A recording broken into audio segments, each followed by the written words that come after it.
here. Um, and moving on to the next part. So for client-facing roles, how can someone maximize their success for a video conference meeting?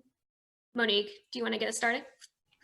Sure. So client facing, if you are facing your having a meeting with your client, I think that this is something that falls into the line of communication skills. So like we had in person, we're now online. There are some things that you really need to pay attention to and consider. The first thing is actually understanding your audience. This is going to make you have a much more successful outcome in your meeting, because I think now the challenge with a lot of people is that how do I start to build a relationship with people online?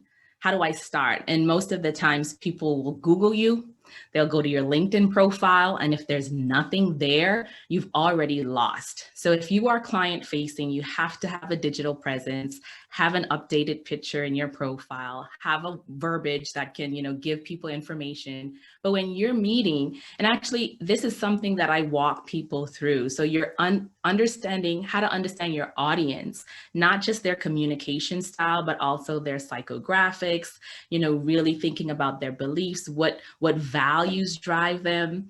I have a tool that I use that people can take to do this exercise to kind of see where they fall, and it helps them to understand how others respond to their things too.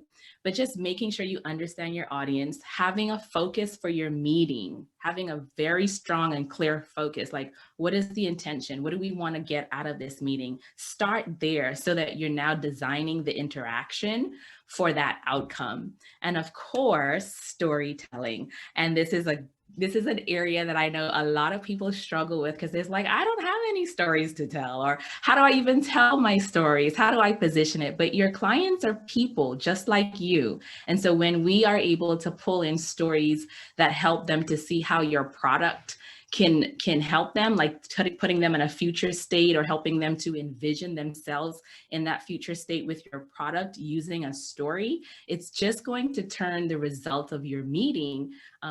It's going to give you a much more effective outcome for your meeting. So I walk people through some of these things, like your audience, your storytelling. I have a whole system in my speaker's guide.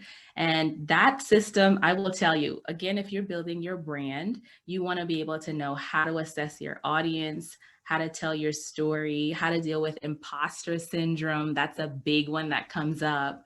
And so I can share my guide. It's an ultimate speaker's guide. It will help you to build your presence and to have more effective client meetings as well.